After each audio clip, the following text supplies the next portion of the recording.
अच्छा जी, शुरू करें जी। बिस्मिल्लाहिर्रहमानिर्रहीम। आप दोस्तों की तशरीफ़ आवरी का शुक्रिया।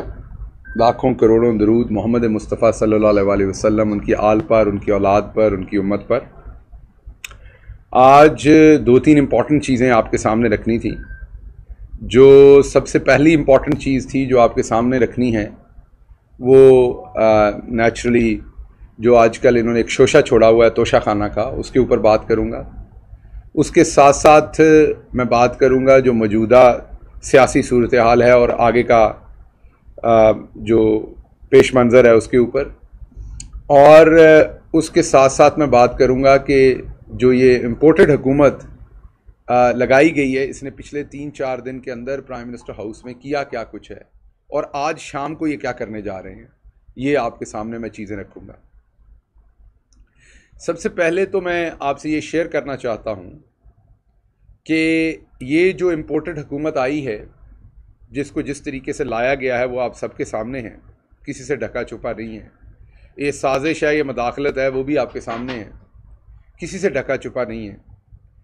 इन्होंने सभी की मदद से सारी स्कैनिंग करके जो आखिर पर इन्हें कुछ मिला है या इन्होंने कुछ निकाला है, वो इन्हें ये नहीं मिला कि फ़लाँ बिजली घर में इमरान खान ने 3 अरब बना लिए हैं, फ़लाँ सड़क का कॉन्ट्रैक्ट अपने भांजे या भतीजे को दे दिया है, फ़लाँ समधी को एयरपोर्ट का कॉन्ट्रैक्ट दे दिया है, फ़लाँ समधी को ज़मीनें अलॉट कर दी हैं, फ़लाँ जो इनका समधी है या रिश्तेदार है या दामाद है, वो जो अगर कोई एड आई है ब्रिटिश या यूके से तो उसको खा गया है ज़लज़ला ज़दगान की।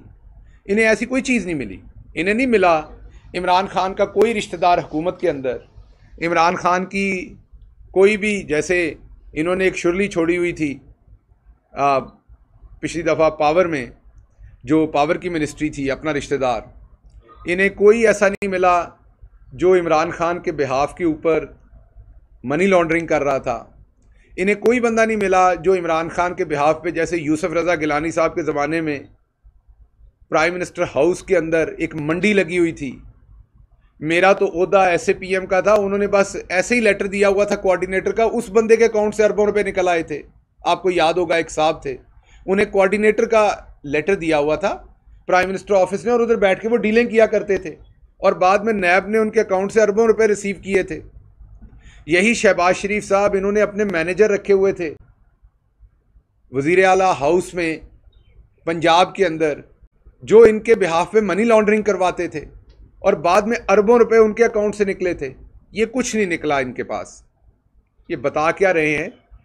ये बता ये रहे हैं कि कुछ तोहफे जो उस वक्त के वज़ीर आज़म इमरान खान को मिले, उनमें से कुछ तोहफे जो हैं, तकरीबन 14 के करीब तोहफे हैं, ये तो बड़ी लंबी लिस्टें जो हैं वो बनाई फिरते हैं।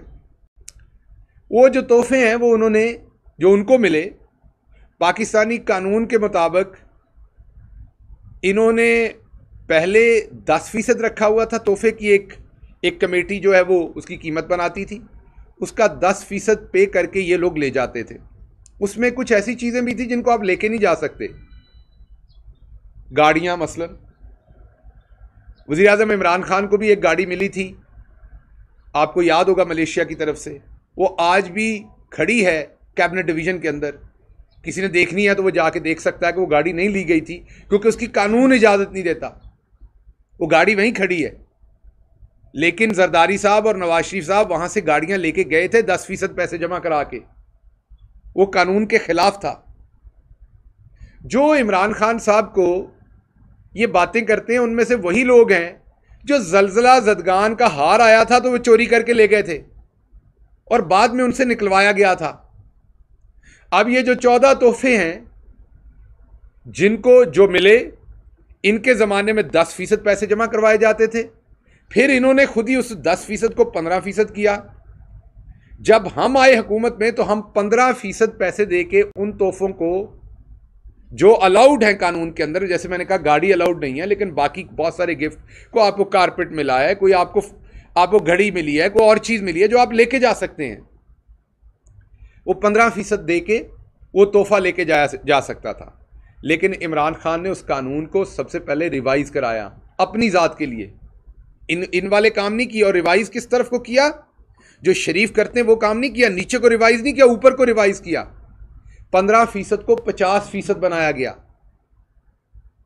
फिर 50% के हिसाब से वो पैसे जमा करवाए गए। हर चीज, एक एक चीज जो घर पे भी उन्हें मिली, एक एक चीज जो किसी ने पर्सनली आके उन्हें घर पे भी दी, वो बिल्कुल दुरुस्त तरीके से तोशा खाने में जमा हुई। उसका स्लिप नंबर बना, बुक नंबर बना, उसकी रसीद इशू हुई। तोशा खाने ने उसे अपने पास महफूज रखा। उसके बाद सीनियर ब्यूरोक्रेट्स ने उसे एवेल्युएट किया।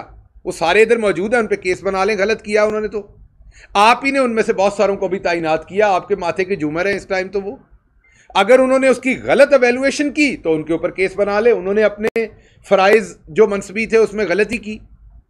उन इंडिपेंडेंट जो कमेटी बनी हुई थी उसने उसकी एवेल्युएशन की। एवेल्युएशन के बाद इमरान खान साहब ने उसका 50% चेक के थ्रू, बैंक के थ्रू जमा करवाया और उस गिफ्ट को अपनी जो तमाम उनकी प्रॉपर्टी थी उसमें डिक्लेयर किया। तो ना सिर्फ हुकूमत के खजाने में अगर उसका कोई टैक्स बनता था वो जमा करवाया डिक्लेयर करके, बल्कि जब वो कैबिनेट से लिया गया तो वो भी फॉर्मली उसका पैसा जमा करवाया गया। सारा रिकॉर्ड बना। आप जरा रखें ना, वो जो टोकरियां लेके आती थी, कायनात थी, कौन थी वो कायनात टोकरियां बनाती थी लाके। वो जो मरियम सफदर साहबा की एक वीडियो आई थी, मतलब कायनात ही नाम था उसका। वो जो कायनात टोकरियां बनाती थी, उन टोकरियों में क्या था वो जरा रखे ना अवाम के सामने। हमने तो रखा है। फिर एक मोहतरमा है, पहले वो पंजाब में हेलीकॉप्टर के बड़े झूटे लिया करती थी। झूटे का मतलब झूला होता है पंजाबी में, पर नई बात ना बना दीजिएगा। हेलीकॉप्टर के झूले लिया करती थी। आजकल वजीर आजम ऑफिस के अंदर वो ऐसे दंदनाती फिरती हैं जैसे वो कोई मशीर या वजीर हो। बल्कि हमारी भी औकात नहीं थी इतनी कि हम भी ऐसे दंदनाते फिरते हर दफ्तर में। आजकल मैंने सुना एक दफ्तर उन्होंने पाँव की ठोकर से भी खोला है जाके। वो मोहतरमा जो हैं जिनको हर दफ्तर का दरवाजा खोलने और बंद करने का इख्तियार है आजकल, वो चंद दिन पहले एक क्लाशनकोफ को सोने की बनी हुई थी, उसकी उन्होंने तस्वीर लगाई कि इमरान खान साहब इसका सबूत दे दें। मोहतरमा, इसका सबूत आपके सियासी वालिद साहब के पास है और वो अभी भी वजीर आजम मौजूद हैं इस टाइम जो क्राइम मिनिस्टर बनाया हुआ है, क्योंकि वो क्लाशनकोफ अभी भी तोशा खाने में पड़ी हुई है। और अगर आपने, वो एक गाना आया था, मैं हुसंदी क्लाशनकोफ, अगर आपने वो पिक्चराइज करना है तो आप वो क्लाशनकोफ ले सकती हैं। उधार पे शायद दे दें, वैसे एतबार नहीं करेंगे आप पे वो, लेकिन अगर आपने वो गाना पिक्चराइज करना है तो आप वो उधार पे ले लें। वो क्लाशनकोफ इधर पड़ी हुई है तोशा खाने में। मैं दोबारा कह रहा हूं, आप पे एतबार नहीं करना, क्योंकि आपने तो हाथ फेरा उसके ऊपर तो कई कुछ उतार के ले जाएंगी आप। तो वो तोशा खाने में पड़ी हुई है, उसको ले लें। और उसकी किताब नंबर मैं आपको अभी बताता हूं। ये जो आपकी झूठ बोलने वाली बाजी आपको बताती है ना, ये झूठ बोलो, उस बाजी को ये कहा भी गया कैबिनेट डिवीजन की तरफ से। मैं मरियम औरंगजेब की बात कर रहा हूं। उसको कैबिनेट डिवीजन की तरफ से कहा गया कि आप ये झूठ मत फैलाएं। पाकिस्तान तहरीक इंसाफ के पास सारा रिकॉर्ड है, वो आप लोगों की तरह चोर नहीं है, वो पूरा रिकॉर्ड रखते हैं। हर चीज उन्होंने रिकॉर्ड के मुताबिक की है। बैकफायर करेगा, हमारी भी सुबकी होगी। लेकिन उस मोहतरमा ने उन्हें कहा आप मुझे लिस्ट तो देना, कोई फर्क नहीं पड़ता। और सारी चीजें जो उधर पड़ी हुई हैं वो भी हमारे खाते में डाल दी हैं। मुझे अब शक है कि इन्होंने चोरी करने हैं वहां से वो सारी चीजें। तो मैं कौम के रिकॉर्ड के लिए, ये TSR नंबर है 2633, TSR नंबर 2633, ये बुक नंबर है 09 और स्लिप नंबर है 853। इस रिकॉर्ड के ऊपर ये क्लाशनकोफ पड़ी हुई है, AK-47 नंबर है इसका 32606। इसका नंबर है क्लाशनकोफ का 32606। और ये इसके साथ 2 मैगजीन्स हैं, क्योंकि ये इतने बड़े चोर हैं, एक मैगजीन भी बेच देंगे उठा के और कुछ ना हुआ। इसे कौम को बता रहा हूं, 2 मैगजीन्स हैं, हर मैगजीन में 30 गोलियां पड़ती हैं। ये क्लाशनकोफ जो है ये हमारे दोस्त मुल्क सऊदी अरेबिया से गिफ्ट हुई थी और ये अभी तक पड़ी है तोशा खाने में। ये उनके पास पड़ी है, अगर आपने ये करनी है तो वहां से आप इशू करवा लें इसे। और अब आप कौम को बताएं कि आपने क्या क्या यहां से लिया था। वो एक तो हार पकड़ा गया था ना जो तुर्की से आया था, और बहुत कुछ जो कानूनी तौर पर आपको इजाजत भी नहीं थी, जो गाड़ियां और दूसरी चीजें आप यहां से लेके गए थे 10% पैसा जमा करा के, वो क्यों लेके गए थे आप? वो क्या था? तो मैं दोबारा आपको मशवरा देता हूं कि जो शहर इक़्तिदार को लोग जानते हैं, यहां रिपोर्टर्स बैठे हैं, वो जानते हैं कि इमरान खान की डिस्पोजल पे हर साल 6 से 8 हजार अरब रुपए का बजट होता था। और जिस बंदे ने उस 6 से 8 हजार अरब में से आपकी तरह एसआरओज नहीं निकाले, आपने अपने पहले दौरे हुकूमत में कोई 18 से 20 फैक्ट्रियां लगा ली थी 3 सालों में। इमरान खान तकरीबन 4 साल रह के गया, बता दीजिए कोई फैक्ट्री, कोई सरकार से प्लॉट लिया हो, कोई सरकार से उन्होंने मुराद ली हो ऐसी। और इमरान खान ने पहले 2 साल में सिर्फ 108, सिर्फ मैं कह रहा हूं लफ्ज 108 करोड़ रुपया पीएम हाउस का बचाया है। और वो बचाया कैसे है? खर्चा कम करके, अयाशियां कम करके। अब आप कह रहे होंगे अभी भी ऐसा ही होगा। नहीं, अभी ऐसा नहीं है। आज जब मैं आपसे बात कर रहा हूं, तो ये जो सबसे बड़ा मुजरम इस टाइम वजीर आजम की कुर्सी पे बैठा है, इसने आज शाम एक बहुत ही 5 स्टार होटल से केटरिंग करके जो कोट लखपत जेल के तमाम लोग थे उनको आज शाम अफ्तार पे बुलाया हुआ है। आज जब मैं आपसे बात कर रहा हूं, वहां इनका जो मालशिया था वो भी आज सरकारी पैसों के ऊपर अफ्तारी करेगा। वहां पर जो मुशक्कती था वो भी सरकारी पैसों के ऊपर करेगा।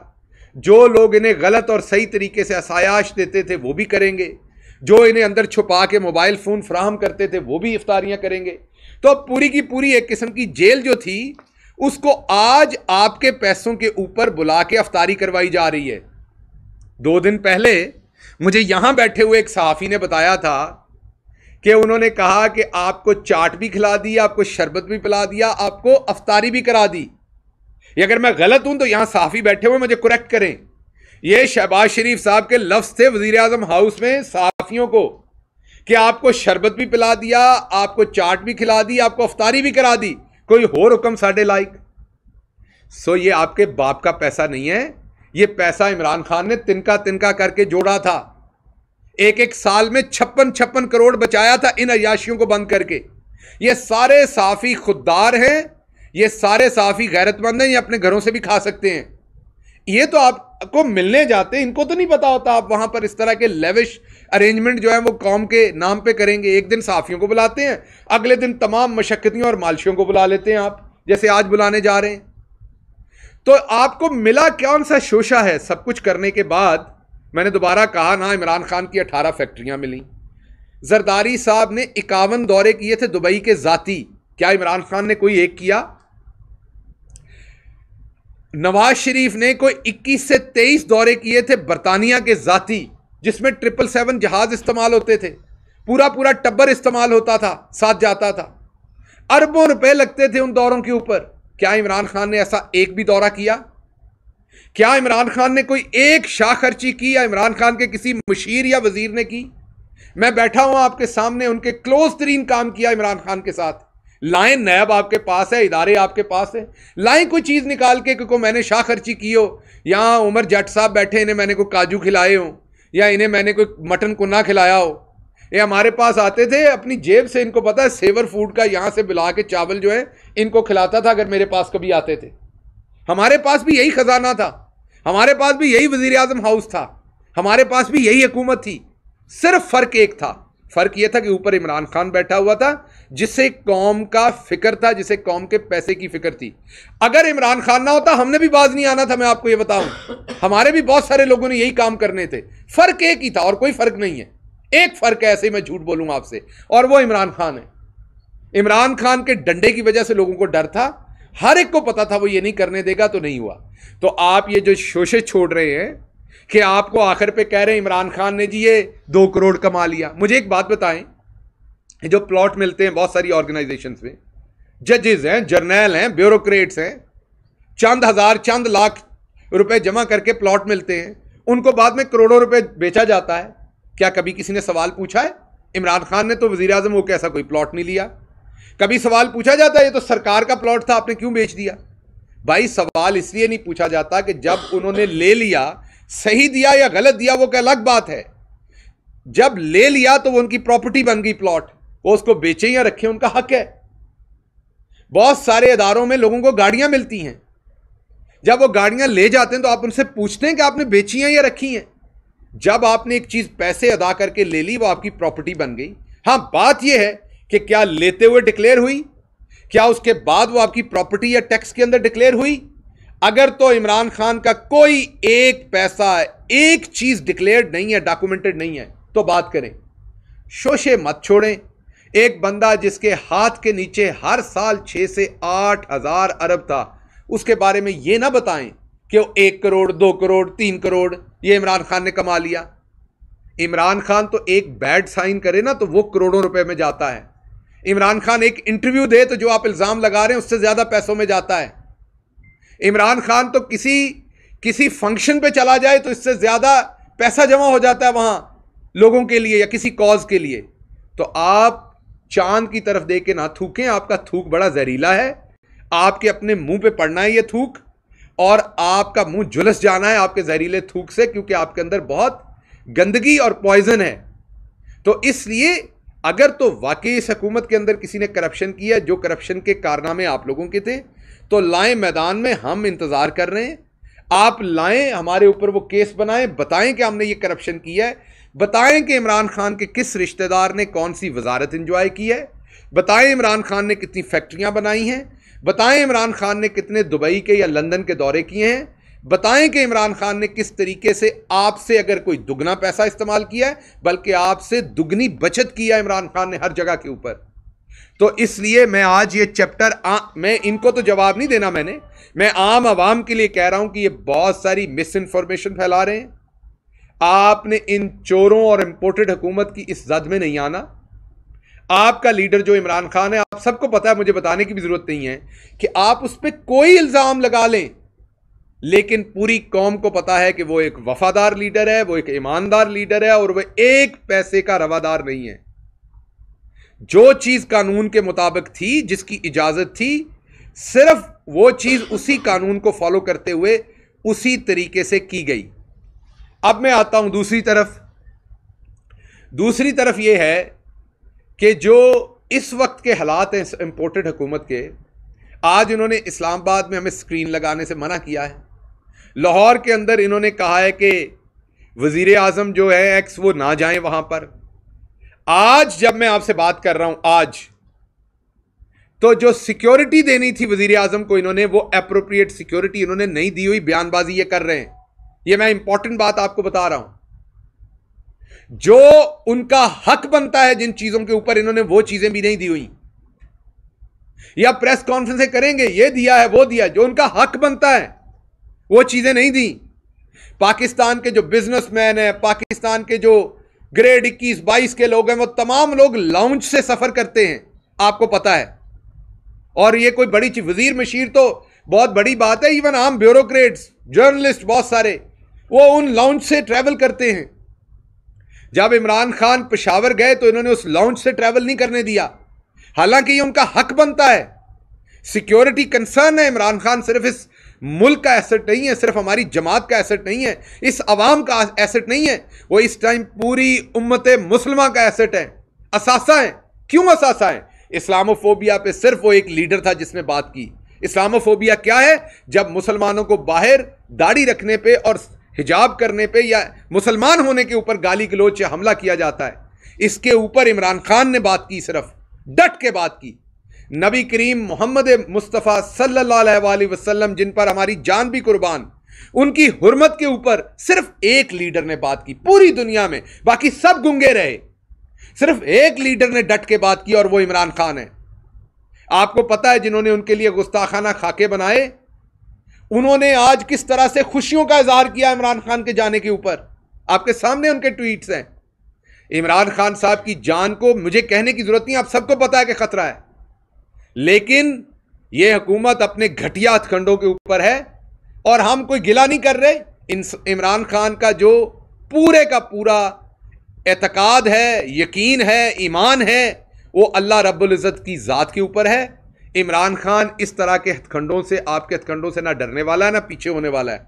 वो आज जलसे में भी जाएंगे और इमरान खान ये समझते हैं कि उनकी ज़िंदगी और मौत अल्लाह के हाथ में है। और इंशाल्लाह मुझे पूरी उम्मीद है जिस नबी सल्लल्लाहु अलैहि वसल्लम का वो आशिक है वो उसकी हिफाजत करेंगे। जिस कौज के लिए इमरान खान खड़ा हुआ है वो कौज उसकी हिफाजत करेगा। जिस कौम की गैरत के लिए इमरान खान खड़ा हुआ है वो पूरी कौम खड़ी होकर इमरान खान की हिफाजत करेगी। इसलिए इंशाअल्लाह ताला इनके ऐसे हथकंडों से हम किसी सूरत मरूब नहीं होंगे। हाँ, ये बात मैं इन्हें ज़रूर वार्न कर दूं, मैं नाम नहीं लूंगा, ऑफिसर्स को नहीं बात करनी चाहिए। एक ऑफिसर जो इमरान खान को कहते थे कि मैंने अपने घर में आपके पोस्टर लगाए हुए थे, मेरी डायरी पे आपका पोस्टर लगा होता था, मैं बचपन से आपका बहुत बड़ा शदाई हूं। 4 दफा मैंने चीफ ऑफ स्टाफ के तौर पे उनसे कांटेक्ट करने की कोशिश की है, उन्होंने वापस राब्ता नहीं किया, क्योंकि उन्हें मैंने कोई लीगल जो हमारी रिक्वायरमेंट है वो बतानी थी, जो हमारा हक है, जो उनकी जिम्मेदारी है हमें प्रोवाइड करने की। वो मेरे सामने इमरान खान साहब को बताते थे कि मेरे से बड़ा आपका फैन कोई नहीं है पाकिस्तान में, मैं उनसे कोई मुराद नहीं मांग रहा, मैं उन्हें यह नहीं कह रहा कि हम पे मेहरबानी करें, मैं ये कह रहा हूं जो उनका फर्ज है उसको पूरा करें। मैंने उन्हें फोन भी किए, उसी फोन से फोन किए जहां से वो आधे सेकंड में फोन उठाते थे, उसी फोन से मैसेज किए जहां से वो जवाब देते थे। तो आप हमारे लिए मोहतरम हैं, आपकी हम एहतराम करते हैं, इज्जत करते हैं, लेकिन आपको ये मैसेज है कि सदा दिन एक जैसे नहीं रहते, दिन वो नहीं रहे तो दिन ये भी नहीं रहने। हम तो बहुत ग्रेसफुली इनमें से गुजारा कर लेंगे, लेकिन आप सोचें कि जो आपका हल्फ है, जो आपकी जिम्मेदारी है, आप इमरान खान के फैन हैं या नहीं हैं, आपको अपनी जिम्मेदारियां पूरी करनी चाहिए। तो मैं इस प्रेस कॉन्फ्रेंस के तवस्सुत से 3 चीजें आपके सामने रखना चाहता था।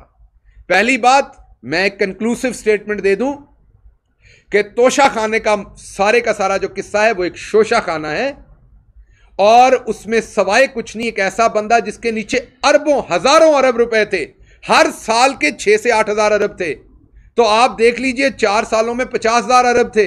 इनकी तरह कर्जे लेता तो और हजारों अरब डाल लेता उसमें। उसके ऊपर इल्जाम है करोड़ रुपया, 2 करोड़ रुपया, 3 करोड़ रुपए का ये तोहफा। उस शख्स ने हर चीज कानून के मुताबिक तोशा खाने में जमा करवाई, कुछ इनकी तरह अपने पास नहीं रखा। कानून के मुताबिक 10 नहीं, 15 नहीं, 20 नहीं, 30 नहीं, 50% उसका पैसा जमा कराया। कानून चेंज किया, पैसे ऊपर किए, पैसा जमा करवाया, और फिर अगर कोई चीज ली तो कानून के मुताबिक डिक्लेयर करके ली। इनकी तरह ना लंदन के दौरे किए 23-23, ना दुबई के जाती दौरे किए 51-51, ना इनकी तरह शाखर्चियां की। तो शोशा खाने का जो शोशा है उसको दफन कर दिया जाए।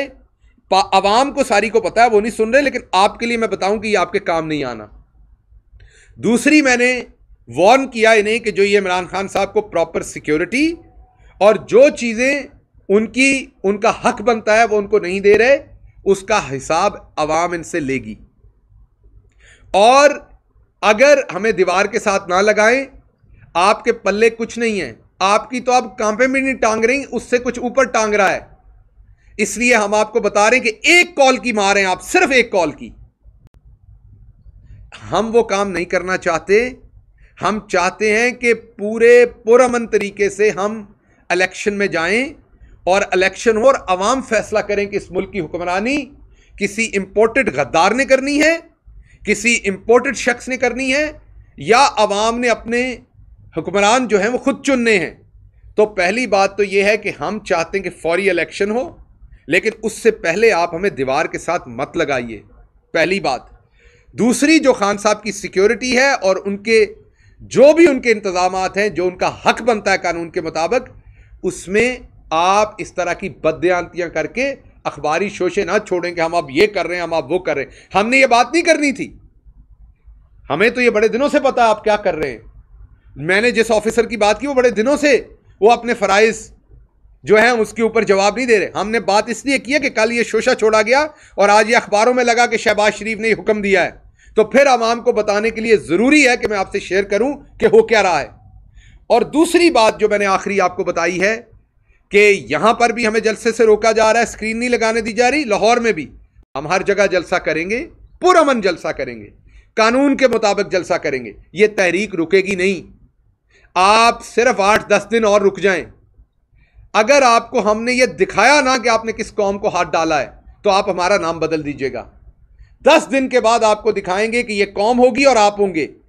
आपको लगता है आपने इलेक्शन नहीं कराना, आपने कहना अभी इलेक्शन लो 5 मिनट में, आपकी जान नहीं छुटनी उसके बगैर।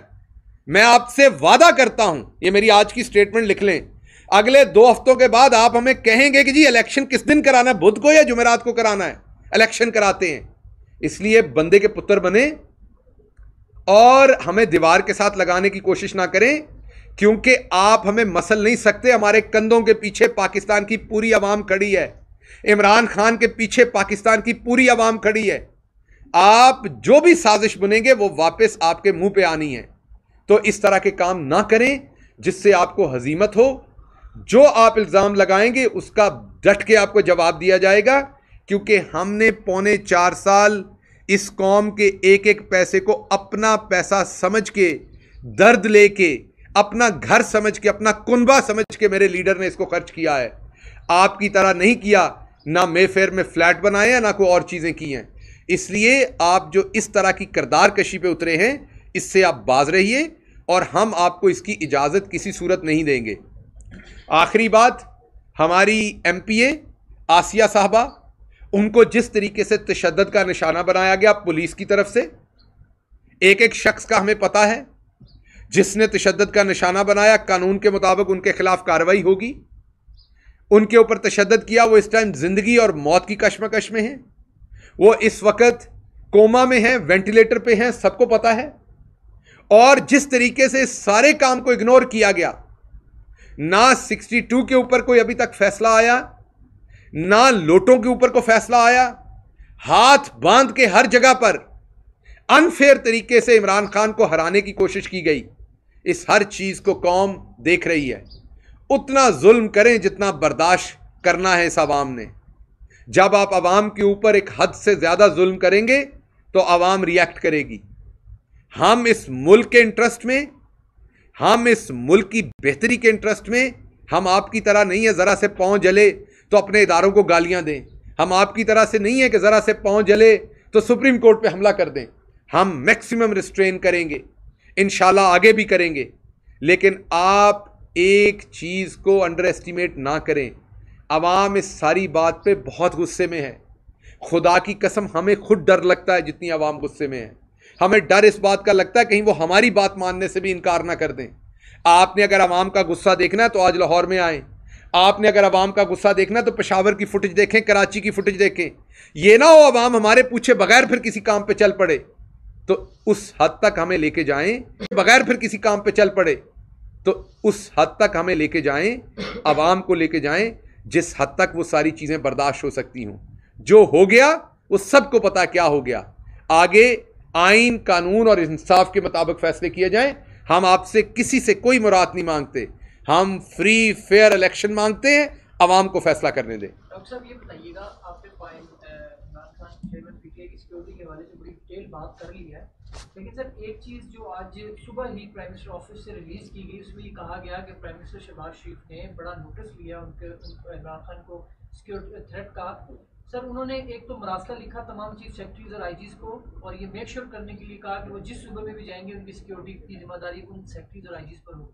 और दूसरा सर उन्हीं की हिदायत पर वजारत दाखिला ने आज ये इतलात है कि बनी गाला में सिक्योरिटी अरेंजमेंट्स चेंज किए हैं। तो ये कंफर्म करते हैं क्योंकि आप चीफ सिक्योरिटी स्टाफ ऑफिसर भी हैं, इस हवाले से क्या सर वाकई में कुछ चेंज हुआ है? अभी तक कुछ ऐसा चेंज नहीं हुआ। जब मैं आपसे बात कर रहा हूँ अभी तक कोई ऐसी चेंज नहीं हुई। दूसरी बात यह है कि ये इन्होंने जो आज बयान दिया उसी के जवाब में, वरना हमने ये बात नहीं करनी थी। इमरान खान ने मना कर रखा है। हम अल्लाह पे यकीन रखते हैं, अल्लाह की ज़ात पे यकीन रखते हैं। हम इस इम्पोर्टेड हुकूमत से किसी चीज़ की तवक्को नहीं करते। हमें पता है कि ये करना चाहते हैं। कल राना सनाउल्लाह ने कहा कोई थ्रेट नहीं है, आज शहबाज शरीफ कह रहा थ्रेट है। आपके सामने दोनों स्टेटमेंट्स हैं। कल जो शख्स वजीर दाखिला है वो कहता है कोई थ्रेट नहीं है इमरान खान को, आज वाला कहता है थ्रेट है। ये लोग रोज़ों के साथ झूठ बोलते हैं, रोज़े रख के झूठ बोलते हैं ये लोग। इनके ऊपर आप किस बात का यकीन करेंगे? कल जिस शख्स ने कहा इमरान खान को कोई थ्रेट नहीं है, आज जो क्राइम मिनिस्टर है मकसूद चपड़ासी का पार्टनर, वो कह रहा है उसी शख्स को, राना सनाउल्लाह साहब को, कि आप जाएं और इमरान खान को सिक्योरिटी प्रोवाइड करें। जो शख्स कह रहा है थ्रेट ही नहीं, उसने क्या सिक्योरिटी प्रोवाइड करनी है? इसलिए कोई सिक्योरिटी में चेंज नहीं हुई। ये सिर्फ बयानबाजी है, ये जानबूझ के ये सारी काम की जा रही है। और ब्यूरोक्रेसी क्योंकि इनके अताब से डरती है। हम थोड़ी हैं जिन्होंने ब्यूरोक्रेसी को कुछ कहा ही नहीं था, हम थोड़ी हैं जिन्होंने इनकी, जो इनके साथ थे या हमारे साथ थे, इस चीज़ को हमने सामने नहीं रखा, भले आप लोगों ने तनकीद भी की। हम थोड़ी हैं जिन्होंने ब्यूरोक्रेट को सिर्फ इसलिए लगाया कि वो ब्यूरोक्रेट है, ये देख के नहीं लगाया वो पहले कहां सर्व करता रहा है। पता हमें भी था, ये नहीं था कि नहीं पता। मेरी खान साहब से खुद बात हुई कई लोगों के, अभी कई लोग जो इनके करीब तरीन तैनात हुए हैं उनके बारे में मेरी मौजूदगी में बात हुई कि ये तो उनके हाथ के छल्ले हैं। खान साहब ने कहा हैं तो पाकिस्तानी, हैं तो सरकारी ऑफिसर, हम किसी की नीयत पे शक नहीं कर सकते। हमने लगाना है, वो अपने फ़राइज़ मनसबी नहीं अदा करेंगे तो फिर उनका एहतसाब करेंगे। हमने आज जिन लोगों को लगाया, आप बताएं किसी एक को भी खुडे लाइन लगाया हो?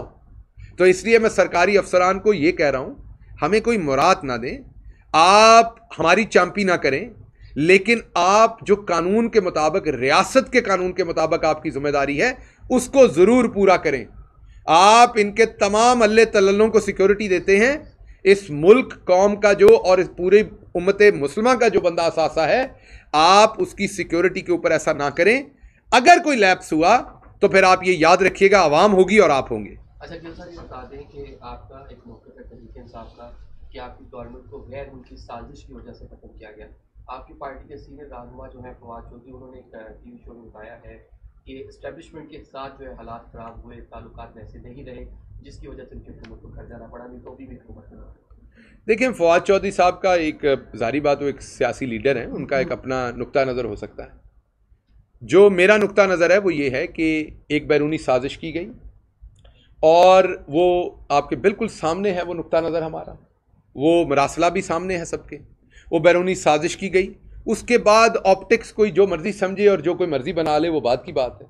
असल जो जड़ है मुसीबत की वो ये है कि एक बैरूनी साजिश की गई, जिसके बाद इस हुकूमत को गिराया गया, बहुत सारे आर्म ट्विस्ट किए गए, बहुत सारी इंजीनियरिंग की गई। तो मैंने जैसे आपको कहा कि हम कोशिश करते हैं, फवाद साहब भी दिन रात यही कोशिश करते हैं, हम भी करते हैं कि हम जो हमारे इदारे हैं उनको सियासी बहस से बाहर रखें। तो इस बात पे मैं मज़ीद इसलिए बात नहीं करूँगा कि हम अपने इदारों को बहस में शामिल नहीं करना चाहते। ये हुकूमत जो गिराई गई एक बैरूनी साजिश पे गिराई गई है और वही असल में इसका स्टार्टिंग पॉइंट है। सर ये फरमाइएगा कि आज आप तोशा खाना के ऊपर बड़ी तफसीली गुफ्तगू कर रहे हैं। माजी करीब में जब तोशा खाना की डिटेल के लिए एक जर्नलिस्ट ने कहा और वो डिटेल उस वक्त नहीं दी गई, उसके बाद कोर्ट में वो गए, कोर्ट ने के कहने पे अब जो डिटेल सामने आ रही है, अगर इसमें कोई अभाव माने नहीं था तो आपको डिटेल ओपन कर देनी चाहिए थी पहले। देखिए, दो बातें ज़हन में रखिए। एक बात तो आप ये जहन में रखिए कि आप छुपाते वो चीज़ हैं जो चीज़ आपने गवर्नमेंट को डिक्लेयर नहीं करनी या अनफेयर मीन से आपने ली। क्या इनमें से कोई चीज़ भी जो है वो कानून के ख़िलाफ़ ली गई? नहीं। क्या डिक्लेयर करके ली गई? ली गई। क्या टैक्स में डिक्लेयर हुई? अब हमारी एक सोच है, जैसे अभी इनके सवाल को मैं बहुत और भी खुल के जवाब दे सकता था, लेकिन मैंने रिस्ट्रेन की है, खुल के जवाब नहीं दिया। क्यों? क्योंकि हम ये समझते हैं कि ये मुल्की इंटरेस्ट में नहीं है। हो सकता हमारे इंटरेस्ट में हो इस टाइम वक्ती तौर पर, लॉन्ग टर्म में ना हमारे इंटरेस्ट में ना मुल्की इंटरेस्ट में है। इसी तरीके से हमने तो डिक्लेयर कर दिया, हमने तो कुछ नहीं छुपाया, हमारी तो सारी चीज़ टैक्स डिपार्टमेंट में डिक्लेयर थी। हम इसे पब्लिक में इसलिए नहीं करना चाहते थे कि हमारे बहुत सारे दोस्त ममालिक हैं, उनके हमारे साथ रिलेशनशिप हैं। हमने को पुराने इनके तो नहीं कर दिए थे पब्लिक में। चलो अगर हमारा ये होता तो हम इनकी भी सारा कुछ डिक्लेयर कर देते कि जी इन्हें फ़लाँ मुल्क से ये मिला, फ़लाँ से, वो तो लिस्टें थी ना। हमने ना वो किया ना अपना किया, क्योंकि हम ये समझते हैं कि उसमें अगर कोई रॉन्ग डूइंग हुई है तो उसका एहतसाब होना चाहिए, अदालत में जाना चाहिए, देखना चाहिए टैक्स के पास डिक्लेयर हैं, तोशा खाने में डिक्लेयर हैं, गैर कानूनी काम तो नहीं हुआ। लेकिन उसको पब्लिक करना शायद हमारे मुल्क की इंटरेस्ट में नहीं, और हम आज भी ये समझते हैं। अब क्योंकि ये पब्लिक कर रहे हैं, ये उसकी तस्वीरें पब्लिक कर रहे हैं, तो हमें जवाब देना पड़ रहा है। हम हुकूमत में नहीं, अब जिम्मेदारी इनके ऊपर है। अगर हमारी मेलाफाइड होती तो हमारे पास इनकी लिस्टें थी, पहले उनको पब्लिक करते, फिर आप ये सवाल पूछना हक बजानब थे कि आपने उनका पब्लिक कर दिया, अपना क्यों नहीं किया। हमारा सब कुछ डिक्लेयर है, इनका डिक्लेयर नहीं है। जवाब इन्हें देने पड़ने, हमें नहीं देने पड़ने। अच्छा गिल साहब, आपने कहा कि पीएम हाफिज साहब के दौर में वहाँ पर इलीगल काम नहीं हुआ। एक कंपनी के नाम आया था कि जिसमें अरसलान जावेद और फरहान जावेद ने स्टेट मशीनरी को अपनी कंपनी के लिए इस्तेमाल किया और इलीगली प्रोजेक्ट्स हासिल किए, तो ऐसे इक़दाम होते रहे तो इसकी रोकथाम क्या जिम्मेदारी नहीं की रियासत की या आपके वज़ीर-ए-आज़म की? बिल्कुल, आजकल रोज़े हैं क्योंकि हम सारे स्लो होते हैं तो हमारे टेलीफोन भी कई दफ़ा स्लो होते हैं, आपका भी होगा। 1 साल पहले स्टोरी को लिखने वाला खुद रिफ्यूट कर चुका है कि मेरी स्टोरी गलत थी, जाली थी, जो लिखने वाला है। उसने 1 साल पहले ये स्टोरी लिखी थी, फिर कहा कि ये स्टोरी गलत थी, मेरे से गलती हो गई, मैं वापस लेता हूँ ये स्टोरी। फिर उसका एक वॉइस नोट भी मौजूद है, अगर आप चाहेंगे तो आपको सुना देंगे, जिसमें उसने कहा कि मुझे अब दोबारा कहा गया कि आप ये स्टोरी भले गलत थी कर दें, तो मैं तो मजबूरी में ये की है। तो इसलिए ये एक झूठी जाली स्टोरी थी और इसमें अरसलान खालिद नहीं था, कोई और अरसलान था। ये आला रिवाज, हाँ जी, ये आला रिवाज ना पाओ कि हर अरसलान को एक कोई अरसलान पे फिट कर दो, कई और अरसलान भी होते हैं। तो इसलिए ये जाली और झूठी स्टोरी थी और लिखने वाला खुद मान चुका हुआ है साल पहले। अच्छा, आखिरी क्वेश्चन ले लें। आपके दौर में हरीम शाह फाउंड के साथ वज़ारत ख़ारजा के दरवाजे खोलती थी, अब ये दूसरी जिस खातून का आपने नाम लिया है, ये हरीम शाह ही है क्योंकि हरीम शाह सानी है नहीं है? देखिए, पहली बात तो आप ये देख लीजिए कि हरीम शाह जो है वो कभी वज़ीर-ए-आज़म हाउस में नहीं आई हमारे ज़माने में। वज़ारत ख़ारजा से आपको जवाब लेना पड़ेगा। वज़ारत ख़ारजा में अगर वो गई तो आप बिल्कुल जवाब लीजिए। एक बात ज़हन में रखिए कि किसी बंदे का बाय एक्सीडेंट कहीं पहुंच जाना, बहुत सारा वर्कर पहुंच जाता है, बहुत सारे वर्कर पहुंच जाते हैं, आपके दफ्तरों में पहुंच जाते हैं लोग, आपको नहीं पता, आप लोग पहुंच जाते हैं हमारे पास ऐसी जगहों पे। वो होता है बाय एक्सीडेंट, और एक होता है बाय डिफ़ॉल्ट किसी के पास एक्सेस होना। बाय एक्सीडेंट तो बहुत सारे लोग पहुँचते हैं, बहुत सारी जगहों पर पहुँच जाते हैं, पता नहीं लगता, कई दफ़ा किसी के साथ आ जाते हैं, कोई और बहाना बना के आ जाते हैं। तो आपको भी अच्छी तरह से पता है, मुझे भी अच्छी तरह से पता है कि वो बाय एक्सीडेंट था। उसके बाद किन किन लोगों की सरजनिश हुई वो भी आपको पता था। लेकिन एक चीज़ बाय डिफ़ॉल्ट है, विद प्रेरोगेटिव है। अब मैं बात जो कर रहा हूँ वो विद प्रेरोगेटिव कर रहा हूँ, तो मैं तो सिर्फ वो बता रहा हूँ जो लोग आंखों देखा हाल देखते हैं कि प्रेरोगेटिव है। सर, तारिक फातमी से वापस ले लिया गया कि थोड़ी देर पहले उनको जो कलमदान वज़ारत ख़ारजा में किया जा रहा था वो वापस ले लिया, उस पर कमेंट करें। मैं सिर्फ एक ही बात कहूँगा, आप गद्दारों को मस्तनद पे बिठा के वफादारी नहीं कबूल कर सकते, उनसे एक्सपेक्ट कर सकते। ये सारे मीर जाफ़र, मीर सादक हैं, इन सब ने हमारी अफवाज को बेइज्जत किया हुआ है, इन सब ने हमारी अफवाज को गालियां दी हुई हैं, उनके खिलाफ काम किया हुआ है। किस किस का नोटिफिकेशन वापस लेंगे और किस किस का करेंगे? ये तो सारी बैरूनी एजेंट है। आप पूरी की पूरी कैबिनेट जो है वो आप देख लें, मुजरमों का एक गौल है। आप देख लीजिए पूरी की पूरी कैबिनेट में कौन कौन लोग लगाएं, और हमें क्या बताया जाता था, बड़ी टीम है जी, आपकी टीम ठीक नहीं दे पीजे टीम सारी दी सारी। आपने देख ली जो टीम है, ये वो टीम है जो फ्रिज में भी नहीं रखी, बाहर ही रखी हुई गली सड़ी है।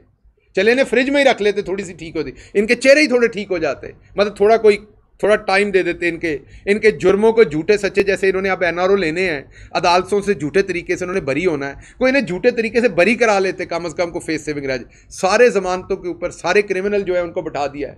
तो इसलिए तारिक फातमी हो या दूसरे तमाम हों, अब ख्वाजा आसिफ साहब तो गालियाँ देते रहे, ख्वाजा आसिफ साहब तो खड़े होकर फ़ौज को गालियां देते रहे नेशनल असम्बली के फ्लोर के ऊपर। उनका क्या करेंगे? उन्हें आपने वज़ीर दफ़ा लगा दिया है, उन्हें आपने फ़ौज का इंचार्ज लगा दिया है, उनका आप क्या करेंगे? तो ये तो सारे, ये जब आप इम्पोर्टेड हुकूमत लाएंगे तो ये तो होगा, लेकिन हम अपने इदारे के पीछे खड़े हैं, अल्लाह के हुक्म के साथ, अपने एक एक जवान के साथ खड़े हैं।